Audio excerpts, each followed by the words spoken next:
শুভ সকাল প্রিয় বন্ধুরা আমার, কেমন আছো তোমরা? আশা করি ভালো আছো, আমি ভালো আছি। তো দেখো, ভিডিওটা আজকে এখান থেকে স্টার্ট করলাম। ঘুম থেকে উঠে ঘর ঝাড় দিয়ে নিয়েছি, বাসনগুলো ধুয়ে নিয়েছি। ঘরটা মোছা হয়নি, ঘরটা ভাবলাম যে চলো। পাপা সোনার ভীষণ কান্না করেছিল আজকে ঘুম থেকে উঠেই, তাকে নিয়ে খেলা করতে লাগে। তো অনেক সময় তার সাথে খেলে তারপর আমি বিছানা থেকে নেমে এই যে কাজগুলো সারছি। তাও জানো তো ভীষণ কান্না করছে আজকে, জানি না কেন বা এত কান্না করছে ঘুম থেকে উঠে। সে তো ঘুম থেকে আজকে উঠেছে তোমার কি ঠিক 5টার দিকে। তো 5টার দিকে উঠলে কি হবে, বিছানা থেকে নামতে পারেনি। এই যে বললাম না, তার সাথে খেলা করছিলাম। তো বিছানা থেকে আমার নামতে নামতে বেজে গিয়েছিল তোমার যে ঠিক 6টা 6টা 17 এরকম হয়েছিল। এই টাইমটা উঠে দেখি আমার শাশুড়ি মা গরু ছাগল সব বার করে নিয়েছে। তো আমি শুধুমাত্র ঘুম থেকে উঠে রান্নাঘর থেকে একটু বাসনগুলো বের করে বাসনগুলো ধুয়ে ঘরটা ঝাড় দিয়ে ঘরটা মুছে নিলাম। আর যেখানে দেখো বাপ ছেলে মিলে খেলা করছিল, তাও পাপা সোনা ভীষণ কান্না করছিল। তো আমি বললাম যে তোমরা ওঠো এখান থেকে, আমি বিছানাটা গুছিয়ে রান্নাঘরে যেতে হবে আমার। তোমাদের দাদাভাইকে নামিয়ে দিলাম বিছানা থেকে, আর পাপা সোনার চুলগুলো বেঁধে দিচ্ছি। আমি উদলপুরি আসাম থেকে ছোট্ট একটা গ্রাম থেকে ভিডিও করি। যদি আমার ব্লগ ভিডিও তোমরা দেখো, যদি ভালো লেগে থাকে তাহলে আমার চ্যানেলকে সাবস্ক্রাইব করে দিও, আর ভিডিওতে লাইক কমেন্ট করতে ভুলো না। আর তোমাদের কাছে অনুরোধ রইল যে আমার ভিডিওটা ফার্স্ট থেকে লাস্ট অব্দি দেখার জন্য। তো চলো, আজকের ব্লগটা তোমাদেরকে নিয়ে শুরু করলাম, আশা করি ভালো লাগবে, দেখতে থাকো। যদি ভালো লেগে থাকে তাহলে ভিডিওতে একটা লাইক করে দিও, একটা লাইক করে দিলে তো কিছু হয়ে যাবে না, একটা লাইক করে দিলে ভালো লাগে আর কি। ভিডিওটা কি ভালো লাগে, মনের মধ্যে একটা সাহসটা মানে আসে। তো তার জন্যই বলি তোমাদেরকে একটা লাইক করে দিতে, একটা লাইক করে দিও। আর এখানে দেখো যে পাপা সোনার খাবারটা ভীষণ গরম, জানো তো ভীষণ গরম। তো এখানে আছে বিস্কুট আর দুধ, 3টে বিস্কুট নিয়েছি, দেখি খায় কিনা। তো পাপা সোনাকে খাইয়ে যেহেতু নিয়ম মানে একটা আমটি নাকি বলে সেটা, তো আম দুধ থেকে খেতে হয়, তো সেটা আর কি। আমটা ছুলে নিয়েছি ভালো করে, খোসাগুলো ফেলে এই যে ফেলে মাংসটুকু শুধু রাখছি, আর আমের বিচিটুকু রেখে দেবো। ছাগলকে দিয়ে দেবো, ছাগলও ভালো করে খেয়ে নেবে। তো যেখানে 4টে আম নিয়েছিলাম, অল্প করে মুড়ি আর তোমার গিয়ে সাথে দিয়েছি দুধ, নুন আর অল্প করে চিনি। তো সেটাই অল্প ভিজিয়ে রেখে দেবো। তোমাদের দাদাভাই ঘরে নেই, সে গেছে অল্প দোকানে মসুর ডাল আনতে পাঠিয়েছিলাম, পাপা সোনার জন্য মসুর ডাল করবো আজকে সকালে। তো তোমাদের দাদাভাই চলে এসছে, এখানে দেখো। তো সে চলে এসছে, আমি এখানে ভাতটা বসিয়ে দিয়েছি চাটা নামিয়ে। তো চাটা নামিয়ে তোমাদের তাদেরকে দিয়ে দিয়েছে, আমার শাশুড়ি মাকে আর আমার বরমশাইকে। আর আমার পাপা সোনা দেখো সুন্দরভাবে খেলা করছে এখন। আমি যে চাটা দিয়ে ভাতটা বসিয়ে মানে চাউলটা দিয়ে দিয়েছি জলের মানে পানির মধ্যে। তো এখন আমিও এই যে মুড়ি আর আমটা যে কেটে রেখেছিলাম, তো সেটাই ভাবছি এখন অল্প মেখে তোমার দাদাভাইকে দেবো, আমিও খাবো। আমার শাশুড়ি মাকে এখন খাবে না, পরে খাবে। আমার শাশুড়ি মাটা আম ছিলে মানে খোসাগুলো ফেলে রেখে দিয়েছি, তারপর আমার শাশুড়ি নিজে মেখে খাবে। তাহলে কি হবে জানো তো, মেখে রেখে দিলে কখন না কখন খাবে, জিনিসটা মানে বস্তুটা নষ্ট হয়ে যাবে। তার জন্য শাশুড়ি মাটা আমি এখন মাখবো না, আমাদের দুজনেরটাই মাখবো। তো তোমাদের দাদাভাই বলছিল আর কি সে খাবে না, তাকে বললাম এটা নিয়ম, দুধ আম খেতে হয়। তো সে খেতে চাইছিল না, তাকে আমি বলছিলাম খেয়ে নাও। অল্প করে খেয়েছে, আর বাকিটুকু রেখে দিয়েছিল, সেটা আর কি ছাগলকে দিয়ে দিয়েছি। আর এখানে দেখো যে আমাদের আম মুড়ি দুধ খেতে খেতে না ভাতটাও হয়ে গেছিল। তো যে ভাতের ফ্যানটা মানে ছাড়িয়ে নিচ্ছি।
এখানে দেখো যে ডালটা বসিয়ে দিয়েছি, মুসুর ডাল ভিজিয়ে রেখেছিলাম।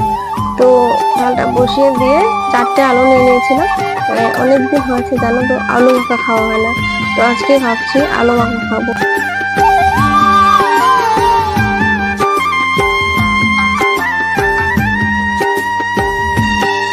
তো বন্ধুরা দেখো এখানে এই যে তোমাদের দাদাভাই যেহেতু দোকানে গিয়েছিল বড়মশাই আমার, তো সেই দোকানে গিয়ে না মুসুর ডাল নিয়ে এসেছিল 1 কেজি, মানে 1 কিলো, আর আলু নিয়ে এসেছিল 3 কিলো।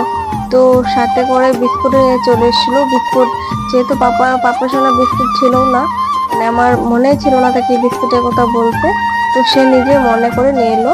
তো 2 প্যাকেট বিস্কিট, আর আগের বিস্কুটগুলো রেখে রাখা ছিল টেমার মধ্যে, তো সেগুলো বের করে এনেছি। সেগুলো বের করে এখন ডালের যে টেমাটা এটার মধ্যে রেখে দেবো, কারণ এটার মধ্যে না 2 প্যাকেট বিস্কিট মানে ধরবে না। 2 প্যাকেট বিস্কুট এর মধ্যে ধরবে না, যেহেতু টেমাটা দেখতে পাচ্ছি অনেক ছোট। মানে এটার মধ্যে না আগের যে কয়েকটা বিস্কিট ছিল সেগুলো রাখা, তো মানে নাহলে কিন্তু মানে হয়ে যেত এখানে 2 প্যাকেট বিস্কুটের ভিতর, মানে ঠিকঠাক মানে ভরে যেত। তো আগের বিস্কুট গুলো রাখাতে সেগুলো আর এখানে জায়গাটা হলো না। তো কি করলাম আমি, যে ডালের টেমার মধ্যে চানার প্যাকেটটার মধ্যে বিস্কুট গুলো, আর আগের বিস্কিট একটা ছিল ওই যে ক্রিম বিস্কুট যে বলে সেটা আর কি, সেটা একসাথে মিলিয়ে রেখে দিয়েছি। তো এখানে দেখো যে এসব রাখতে রাখতে আমার ডালটাও হয়ে গেছিল। ডালটার মধ্যে যে আলু সিদ্ধ দিয়েছিলাম সেই আলুগুলো নামিয়ে নিলাম। নামিয়ে ডালের মধ্যে ঘুটনি দিয়ে দিচ্ছি। আর ডালের মধ্যে জানো তো একদম লঙ্কা দিইনি, কারণ ঘুটনিটা দিয়ে তারপর লঙ্কাটা দেবো, যেহেতু পাপার সঙ্গে ভাত খাওয়াবো। আর কাঁচা লঙ্কাটা দিয়ে না ডালটা আর অল্প ঝাল হতে দিয়েছি। আর এখানে দেখো পাট শাক, শুকনো পাট শাক ছিল, দেশি পাট, তো সেটা আর কি শুকিয়ে রাখা হয়েছিল। তো সেটা ভালো করে পরিষ্কার করে ভেজে নেব তেলের মধ্যে, একদম মুচমুচো করে ভেজে নিয়ে না, সেটা খেতে কিন্তু অনেকই ভালো লাগে। তো যে দেখো রান্নাটা সেরে পাপার সোনাকে স্নান করিয়ে ভাত খাইয়ে দিয়েছি, এখন ঘুমাবে। বাইরে প্রচুর রোদ,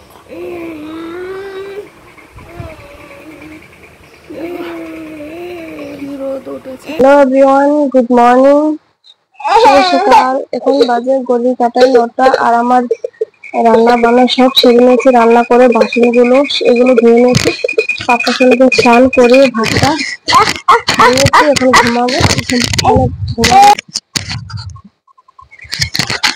তো এখানে দেখো যে পাপার সঙ্গে ঘুম পাড়িয়ে চলে এসে এবার রান্না করে।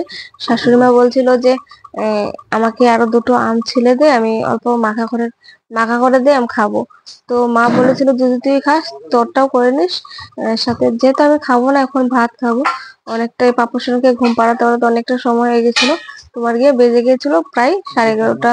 আর তোমাদের দাদাভাইকে ফোন করেছিলাম তুমি আজকে ঘরে আসবে কিনা, তো সে না বলেছিল কি ঘরে দেখি ঠিক নেই, মানে যেতেও পারি নাও যেতে পারি, সে আসবে না। এখন দেখো মাকে আম মাখাটা দিয়ে আমি যে মার ভাতটা আগে থালার মধ্যে রেখে দিচ্ছি, তারপর আমারটা আমি নিয়ে এখন খেয়ে নেবো। যেহেতু সে যদি আসে আবার ফোন করবে, আর যদি না আসে তো ফোন তো করবেই না। তো এই যে মাটা ভাত রেখে আমারটা নিয়ে নিয়েছি। তো বন্ধুরা ভাতটা খেয়ে মাত্র উঠলাম, আর এখন বাজে দুপুর 12টা। সবাইকে জানাই গুড আফটারনুন। আর প্রচুর রোদ গো, অল্প শুভ।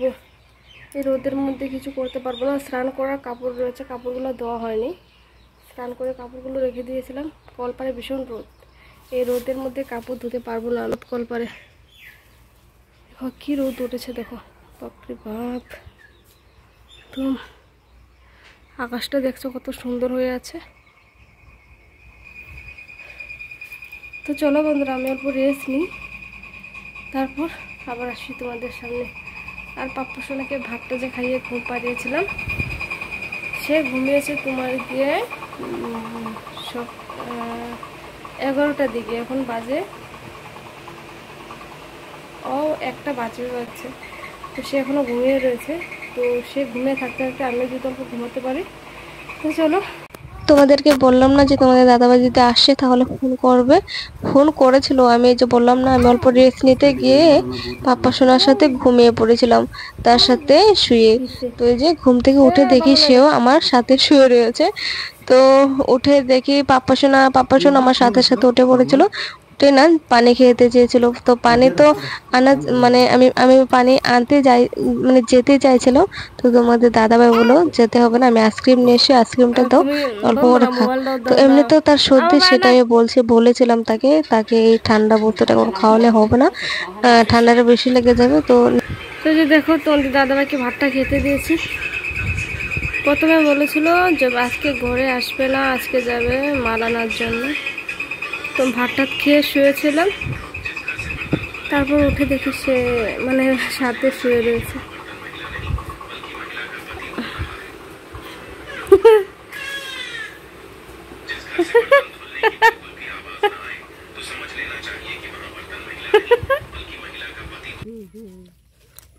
Anda maro era ngesa ka temsa. Nantu goto. Pici dai dia ga de. Tengger. Video একদম সাথে আমরা আছি। কার? বলে সুগে সাথে তার ভিডিও সেটা দেখি। দাদা ওই যে নদী ডাপা। আমি সারা দিছি। আর ভিডিও তোমাদের দাদাভাই যখন দোকানে যাবে তো পাপ্পা সোনা পিছন করেছিল, মানে পিছা করেছিল, সেও যাবে। তো পাপ্পা সোনাকে নিয়ে গেছিল রাস্তায়, আমিও তাকে আনতে গিয়ে এই যে আমার যার সাথে অল্প রাস্তা ঘুরে এসেছি। আর বিকাল টাইম, মানে হ্যাঁ বিকাল টাইমে রাস্তাটা ঘোরাটা অনেকই ভালো লাগে। আর প্রচুর এই দিনটা মেঘলা করে আসছে, দেখো একদম অন্ধকার অন্ধকার হয়ে আসছে, মানে বৃষ্টি আসবে আসবে এরকম আর কি অবস্থা। তো এদিকে দেখো চারটার দিক, মানে আকাশের অবস্থা একদমই খারাপ, মেঘলা মেঘলা অবস্থা দেখো। কিন্তু ঘুরে না, রাস্তাটা ঘুরে এত ভালো লেগেছিল কি বলবো, এত ঠান্ডা ঠান্ডা হাওয়া শরীরের মধ্যে একটা লাগছিল। আর এখানে দাঁড়িয়ে দাঁড়িয়ে দিদি বলছিল যে মাছ এই ক্ষেতের মধ্যে দেখ মাছ কিভাবে ঘোরাফেরা করছে। আমি রাস্তা ঘুরতে এসেছিলাম, এখন রাস্তা ঘোরা হয়ে গেছে। আমি এসেছিলাম, আমার যা এসেছিল, অনেকটা দূরে এসেছিলাম আমাদের ঘর থেকে। আর পাপ্পা সোনা আগে আগে দৌড়াচ্ছে। তো চলো আজকে ব্লগটা আমি এখানে শেষ করব। তো সবাই ভালো থাকো, সুস্থ থাকো। আর কালকের ব্লগ দেখিয়া শাক। হে দেখো ঢেঁইকা শাক, দেখিয়া শাক কি সুন্দর হয়েছে গো হাঁটতে। ডিম দিয়ে ভেজে খাবো।